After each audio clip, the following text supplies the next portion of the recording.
राष्ट्रीय जनजातीय अनुसंधान के प्रांगण में हम सब संविधान जनजातीय गौरव दिवस से लेकर के आज संविधान दिवस तक इस यात्रा को सफलतापूर्वक मनाने के लिए इस मंच पे मंचासीन और इस कार्यक्रम को ऑर्गेनाइज करने के लिए नुपुर तिवारी, प्रोफेसर नुपुर तिवारी मैडम और मैडम एडिशनल सेक्रेटरी जया जी और हेमा एक्का जी और नेक्स्ट नाम बिंदु एक्का जी, बिंदु जी, हम आप सबके आभारी हैं और इस मंच से और इस संविधान दिवस पे आप सबों का हम सादर सेवा जोहार करते हैं। आज संविधान दिवस है, हमें गर्व की बात है, वाकई में गर्व इस देश को है। अनेकता में एकता पिरोने का जो हमें सूत्र मिला 26 नवंबर 1949 में, उसको अंगीकृत होने के बाद से हम सब एक राष्ट्र और एकता का जो मजबूत स्तंभ का है, हम सब उसको लेकर के मजबूती के साथ आगे बढ़े। लेकिन खास तौर से ये आदिवासी मंच है, तो कुछ आदिवासियों के बारे में भी मैं चाहूँगा कि संविधान के लागू होने के पहले से भी कुछ इतिहास है जो जुड़ा हुआ है, उसके बारे में भी थोड़ी सी चर्चा होनी चाहिए। जैसे सदैव सबको ये पता है कि भारत अलग अलग पार्ट में था। आज़ादी से पहले हम अलग अलग कई 560 रियासतों में बटे हुए थे। उन 560 रियासतों में थोड़ा सा जिक्र ये आता है कि जो थोड़े से जो राष्ट्र थे, जैसे 23 राजघराना को देकर के पाकिस्तान जैसा एक देश मिला, उसी कड़ी में आदिवासियों का भी 258 राजघराना था, जिसपे आज आदिवासी समाज आज भी गर्व करता है। और जब संविधान आया तो टचेबल और नॉन टचेबल, अनटचेबल, तो आदिवासी समाज कभी अनटचेबल नहीं रहा, उसको ऐसा कुछ अधिकार नहीं था। लेकिन अधिकार का जब संविधान लागू हुआ तो जो फंडामेंटल राइट आदिवासी समाज को मिला, उसमें उसका योगदान के वजह से इस देश में, देश की आज़ादी में वैसे तो बहुत सारे समाज से बहुत सारे लोग इस देश के अंदर महापुरुष हुए, लेकिन आदिवासियों की जो लड़ाई रही वो जल जंगल जमीन की रही, जिसमें कोई सामाजिक अकेले कम्युनिटी का मैटर नहीं था, सबके लिए था। हम सभी देशवासियों की, इस धरती पे जितने भी जीव जंतु हैं, सबको जंगल की जरूरत है, जल की जरूरत है, क्योंकि उस समय लकड़ी भी जंगल से आता था, ईंधन भी जंगल से आता था, जड़ी बूटी दवाइयाँ सब कुछ। तो जल जंगल जमीन की लड़ाई हमेशा आदिवासी लड़ा है। उसमें 258 राजघराना आदिवासी समाज का था, जिसके वजह से जब देश का संविधान बना, हम सब संविधान में जब पिरोए गए, एक क्षेत्र में जब बांधे गए, तो उस 258 राजघराना और उसके एवज में 65% जमीन आदिवासी समाज ने दिया। तब हम जाकर के कहीं इस भारत के स्वरूप को इतना बढ़िया से, इतनी गंगा जमुनी तस्वीर जो देखते हैं, इस आदिवासी समाज के द्वारा दिया गया 65% जमीन अगर ना दिया गया होता तो यह राष्ट्र की कल्पना इस ढंग से हम नहीं करते जो आज गर्व करते हैं। वो 65% जमीन और 258 राजघराना देने के बावजूद हमें क्या मिला? उसके एवज में हमें आरक्षण मिला। और आरक्षण के टाइम में 17 जुलाई 1947 last British governor Lord Mountbatten के द्वारा जब हमारे राजाओं ने इसी रामलीला ग्राउंड में जब उनके साथ एग्रीमेंट पे साइन किया, तो साइन से पहले डिस्कशन हुआ था कि हमें क्या मिलेगा।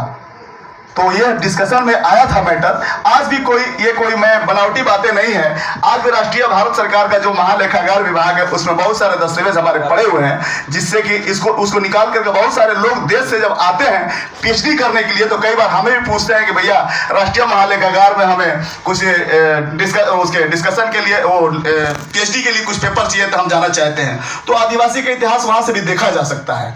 65% जमीन के बाद वो 10 साल का रिजर्वेशन हमें मिला। लोग आज भी कंफ्यूज हो जाते हैं कई बार संवैधानिक बातों पे कि आप 10 साल का रिजर्वेशन इनको मिला था, अब तो 10 साल से बहुत ज्यादा हो गए, अभी भी ये कंटिन्यू क्यों चल रहा है। तो ये ऐसा नहीं था, ऐसा ये था कि 10 साल ये 65% जमीन हमारी थी, हम लोग अड़े हुए थे।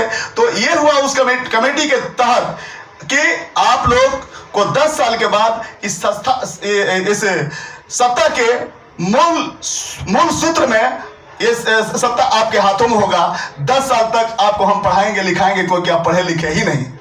और ये कह करके सत्ता हमारे को न दे करके सत्ता के जो लोग थे जो काबिल होंगे उनको दिया गया, और वो आज भी हम रिजर्वेशन उसके एवज में लेकर के जिंदा हैं, जी रहे हैं।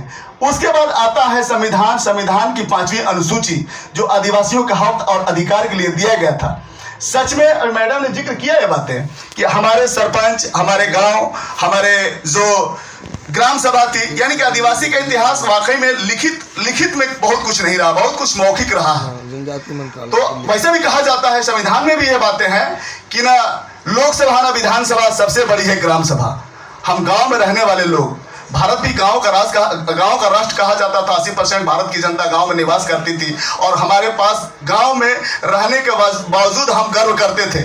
तो वो जो गांव का जो संरचना है, गांव का जो सिस्टम है, वाकई में सरपंच का अधिकार है। शेड्यूल 5 को ले लिया जाए, 5वीं अनुसूची आज भी देश के अंदर हम आप लोगों का ध्यान आकर्षित करना चाहेंगे कि सभी लोग इस बात पर रिसर्च करें, सर्च करें और दिमाग के भाव केंद्रित करें कि 5वीं अनुसूची वाकई में आज तक लागू नहीं है।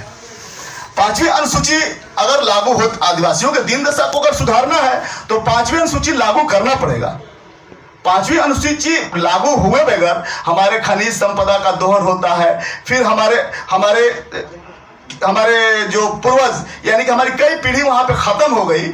जमीन के नीचे जो हम जहां पे रहते हैं उसके नीचे जो खजाना है, लोहा, तांबा, अभ्रक, मैग्नीज, बहुत सारे खनिज संपदा है, उसमें मालिकाना हक हमको नहीं मिलता है। दिल्ली का आदमी जाकर के हमारे ट्राइबल एरिया में खनिज संपदा पे अधिकार पा करके अरबोपति है, और हम आज वहीं पे खाकपति हैं।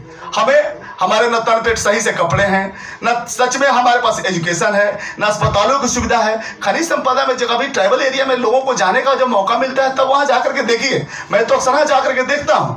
संविधान में बहुत सारे अधिकार हैं, लेकिन हम लोग आज भी थोड़ा सा मतलब कटे हुए अपने आप को महसूस करते हैं, खासतौर से आदिवासी समाज 5th शेड्यूल एरिया में।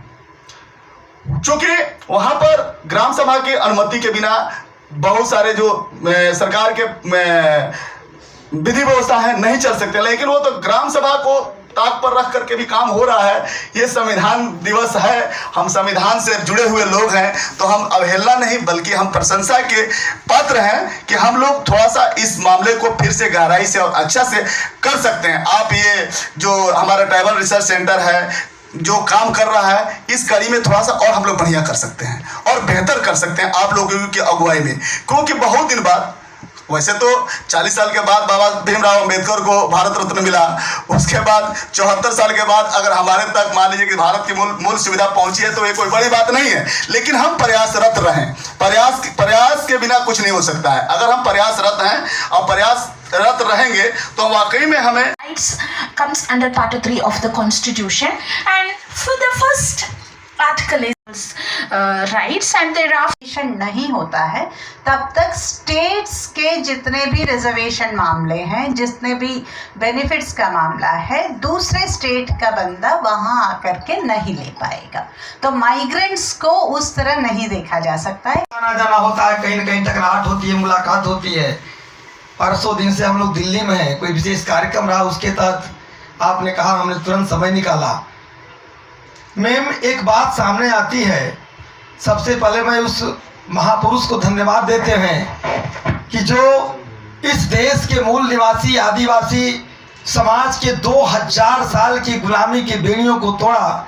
मैं चाहूँगा कि उस डॉक्टर B.R. अम्बेडकर के लिए एक बार जोरदार तालियों से आप सब अभिवादन करें।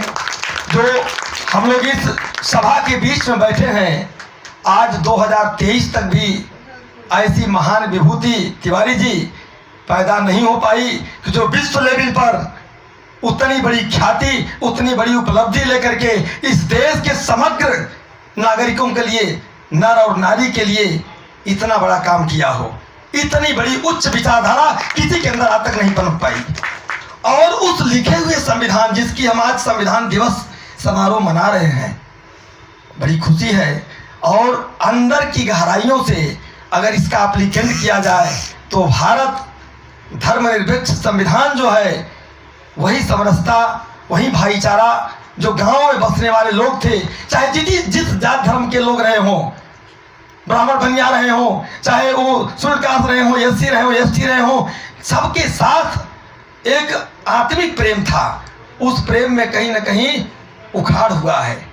जात के नाम पर जिस तरह से शोषण हो रहा है, आदिवासी समाज के साथ जो घटनाएं घट रही हैं, ऐसा नहीं तिवारी जी कि केवल दिल्ली में घटना घटती है तो पूरा देश आंदोलित होता है। अगर मणिपुर भी घटती है, देश के विश्व के कोने में कहीं आदिवासी के साथ घटना घटती है तो आदिवासी समाज उतना ही रोता है जितना आप रोती हैं।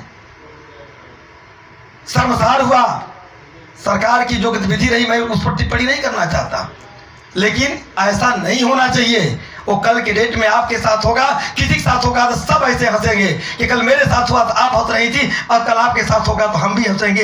ये मैं यहाँ पर एक विषय बोलना चाहती हूँ, ये विषय बोलना चाहती हूँ कि किसी ने हंसा नहीं, ये वेदना ये हम लोग ने जो देखा कि उस पर कार्रवाई भी उस लेवल पर नहीं हुई।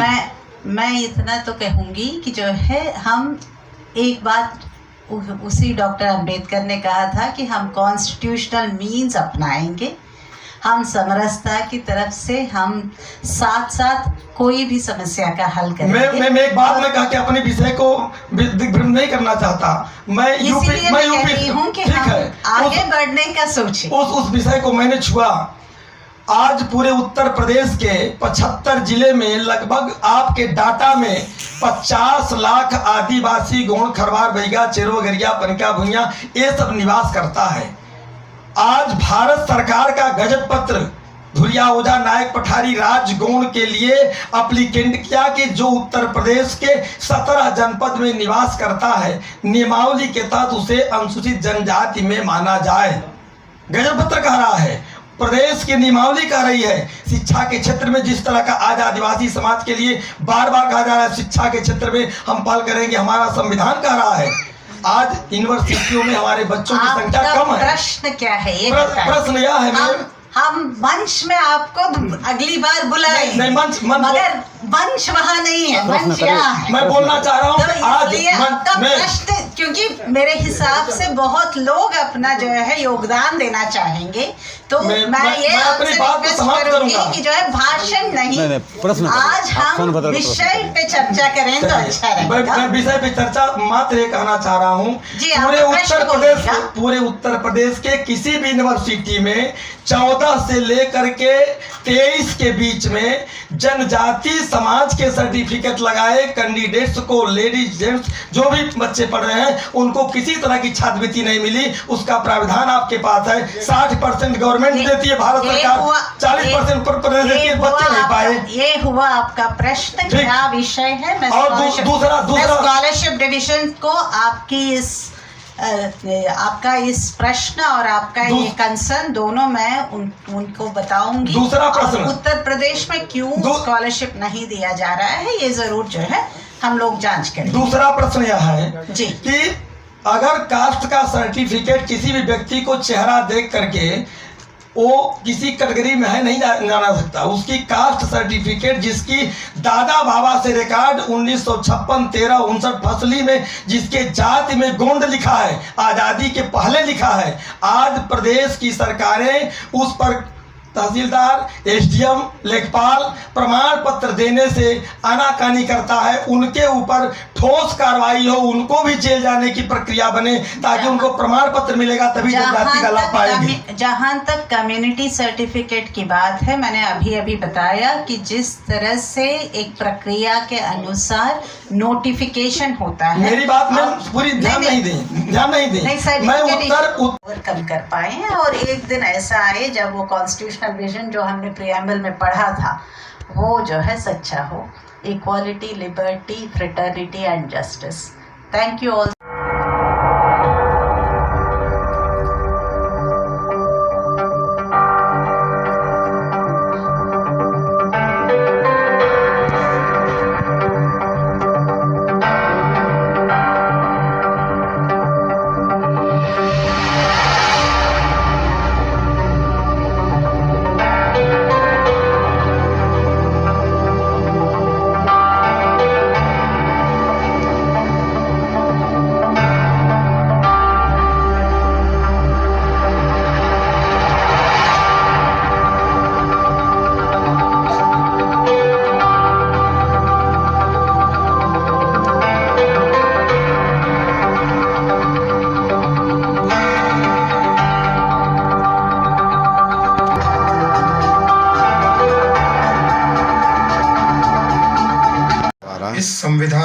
इस संविधान को अंगीकृत अधिनियमित और आत्मार्पित करते हैं। और आत्मर्पित करते हैं।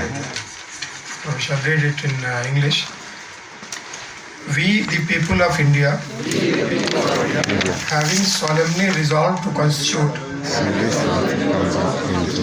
India into a sovereign, socialist, secular, democratic republic, and to secure to all its citizens justice, social, economic, and political liberty of thought, expression, belief, faith and worship, equality of status and of opportunity, and to promote among them all fraternity, assuring the dignity of the individual and the unity and integrity of the nation. In our Constituent Assembly, this 26th day of November 1949, do hereby adopt, enact, and give to ourselves this Constitution. Thank you.